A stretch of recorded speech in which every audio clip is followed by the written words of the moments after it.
Hi and welcome to today's live chapter reading of Love Comes in the Morning by Erin Bevan, courtesy of Itsy Bitsy Book Bits. Chapter 1. Jon Hamm sat in a stiff beige hospital chair next to his wife's bed. The chair he'd come to know as the seat of angst had a permanent indentation of his ass. Every day for the past 2 months he'd planted his body right between Sandra and a large wall-to-wall window covered by the most sterile blinds he'd ever seen. The humdrum sound of machines buzzing and beeping all around him had become a sort of music, a bittersweet symphony, letting him know she was still alive, leaving him another moment to kiss her, hold her, and let her know he loved her. He turned his head towards the window as sunlight dared to peek through the crevices of the blinds, causing a reflective glow against the floor. Pretty soon, just like every morning for the past 8 weeks, the sunlight would creep oh so slowly up the pale green wall, a paint colour that was supposed to help soothe, a nurse had once told him. What a crock of shit. Paint couldn't soothe a man's heart as it shattered, bit by bit, while he watched his wife's soul leave her body a little every day. A paint colour couldn't grow her hair back, find a cure for cancer, or even help her keep food down one meal at a time, one day at a time. No. Paint didn't soothe. That was just some lie the home improvement stores told their customers. He should know. He was, after all, a contractor. Yet, out of everything he had constructed and rebuilt to its former glory, one thing he couldn't repair was Sandra's body. A husband was supposed to protect his wife, his family, and he was failing her, failing them all. He gripped the arm of the chair until his biceps burned as he counted to 10 to try and slow his racing heart. Despite the odds, he wouldn't give up. As long as she would fight, so would he. Even if that meant he had to sit in that same damn chair for a solid year, he would do it. Do it for her, do it for his family, do it for him. Sandra took in a deep breath and opened her eyes. Her bright pink scarf that wound tightly around her scalp brought out the blue in her irises. "Good morning," she said, her voice soft and her skin paler than the night before. "Good morning, lovely." He stood and reached to grip the hand that had become like a second skin to him. She was all he had ever dreamed and more since he was a boy. He'd loved her from the moment they sat beside each other in 8th grade science. There wasn't much of a time in his life he could remember without Sandra in it, and he didn't want to start now. "What time is it?" she asked, her words soft and low. He glanced down at his watch. A little before 7. "When is Emma bringing the kids in?" "Before preschool, so it should be soon. Do you want some breakfast? I can go to the cafeteria and get you something." She shook her head. No surprise there. The past few weeks she'd barely eaten anything, more than gelatin. Still, he could wish. "John," she began, her voice still low, "come sit by me." Her gaze dulled. All of the shine, all the energy he was used to seeing from his wife was gone. Her body grew more tired every day, he knew, but she was strong, so strong. She could survive this. He propped on the edge of her bed and kept hold of her hand. Her grip, though not as firm as it had been when she was healthier, held tight to him. "John," she licked her lips, "there's something we need to talk about." She stopped and reached for her water. Aiding her, he handed her the cup and positioned the straw to her mouth. His heart pounded as she drank. Most days she lay in bed, happy and content to just be with him. Today she had news. She pushed his fear of what he would say aside and concentrated on her. This was their time, her time. She shoved the plastic cup away with her palm, and he placed the plastic container back on her end table. "What were you saying?" "I'm..." The little patter of tiny footsteps echoed through the hall, and a glimmer, although slight, shone in her eyes for the briefest seconds as she glanced to the door. Her babies. Sandra loved her children with the fiercest loyalty, just as he loved her. His heart sprang for a new reason, happy to have his family together all in one place.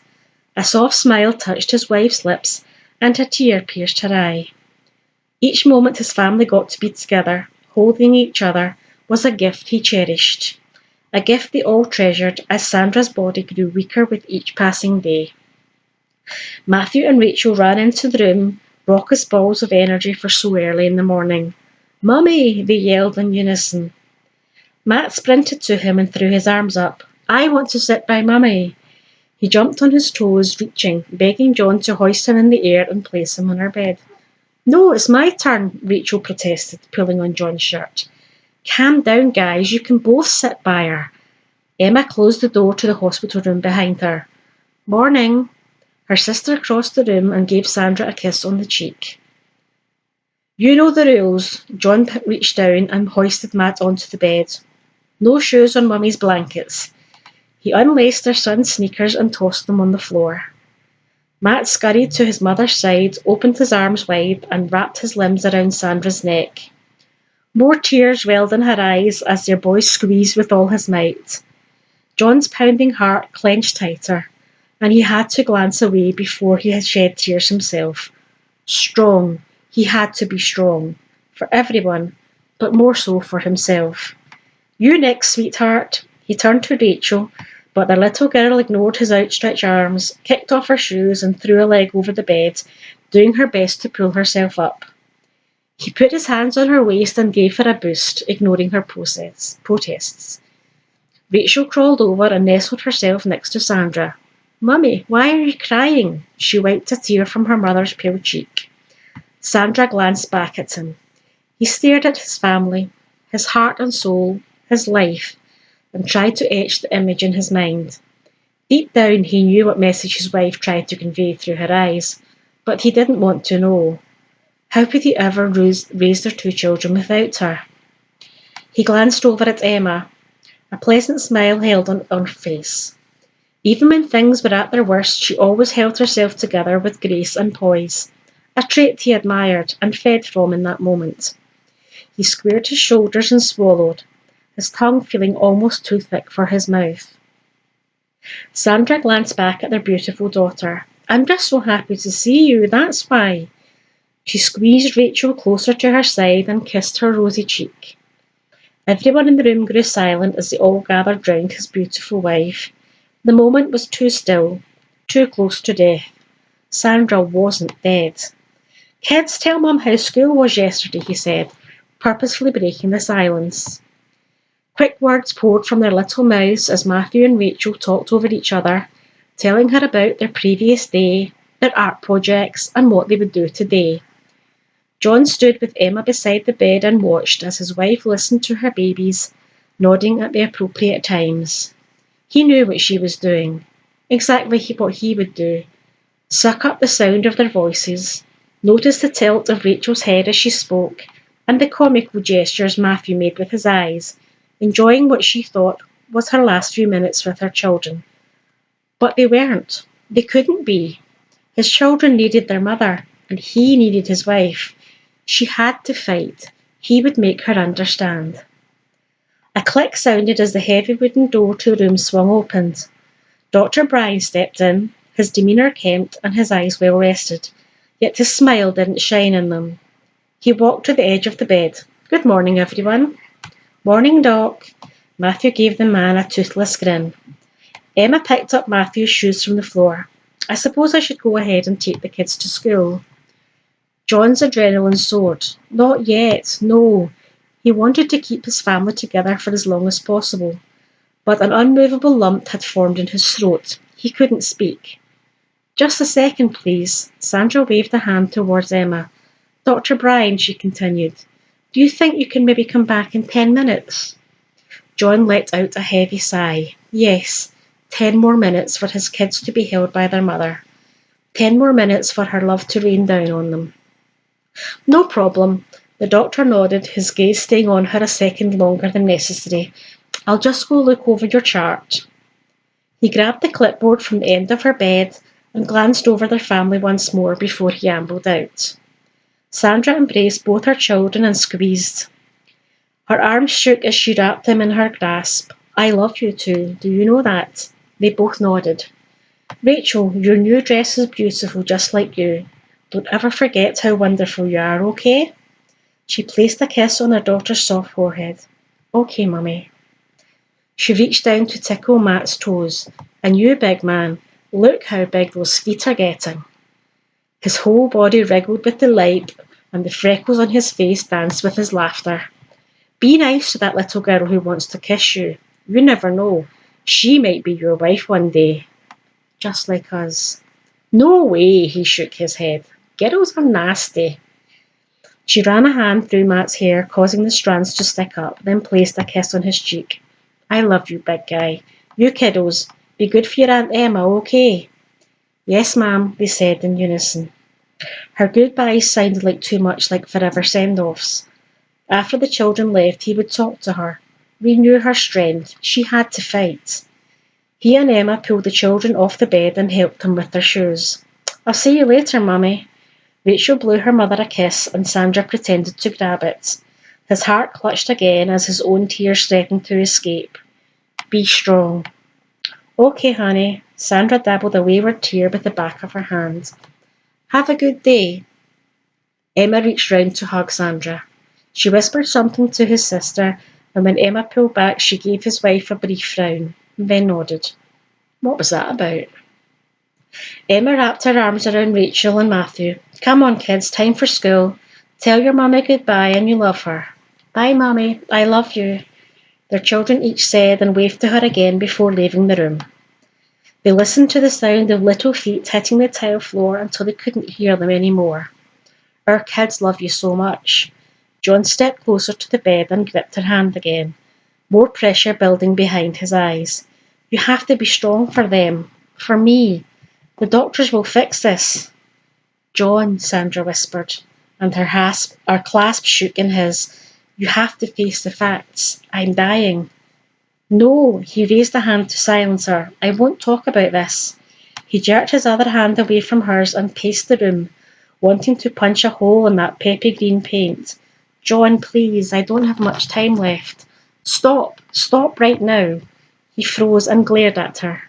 Tears filled his eyes and he didn't dare to try and stop them. He was tired of being strong, tired of fighting his emotions. She had to see her dying would kill him too. You have to survive, his voice cracked. I can't do this alone. I need you. The children need you. You and the children will be okay. She held her hand out for him. He stayed glued to his spot. How do you know that? Because. Sandra dropped her hand to the bed. I've been doing a lot of talking with God. You have angels watching over you, and I'll always watch over you. Have faith. You're going to remarry a wonderful woman. I know it. And the children will love her as if she were their own mother. No, John shook his head. Fat, wet drops slid down his cheeks. How could she talk like this? You are their mother. They don't need a new mother. John, Sandra grasped, as if it were hard for her to speak. Please come sit beside me. His beautiful wife lay there, breaking right in front of him. If he didn't have the energy to stay strong, keep the tears away, then why did he think she had any more strength to hold on to a body that was working against her? He could fix so many things, but he couldn't fix this. He couldn't fix her. His head hung like his heart as he shuffled back towards her bed and sat. You have to be strong. She placed her palm to his cheek and raised his chin. Their gazes met, their souls locked, just as they had from the moment he first saw her. I'm tired, John. I've had a wonderful life. There isn't anything I would change. You and the children are my greatest accomplishments. He glanced away from her gaze, her tears too much for him to take in. His line of vision met the big, stupid sunny window, not a dark cloud in the sky to represent the sombre mood in the room, while a stark white dove, as white as the dumb blinds, landed on the windowsill and looked into the room. She lowered her hand from his face and laced her fingers between his. Please, just hold me. John pulled her close and pressed her cheek against his chest. He took in her lavender soap, the size of her small hands and her blue eyes, determined to remember his wife. Her beauty, her big heart, and the joy she brought him. Pulling her scarf away, he placed a slow, sweet kiss on her bare head, his tears falling on her skin. I can hear your heart, John. It's yours, always has been. He hit back a sob and pulled her closer. I love you, she whispered. before she fell into a peaceful sleep. Though her heart continued to beat and the machines continued to buzz, Sandra's body grew limp in his arms. His beautiful wife's spirit left his world the same instant the dove flew away from the windowsill, taking a piece of him with her. Still he held her, holding on to hope until a doctor told him all was lost. In his head he knew the battle was over, but in his heart he fought on.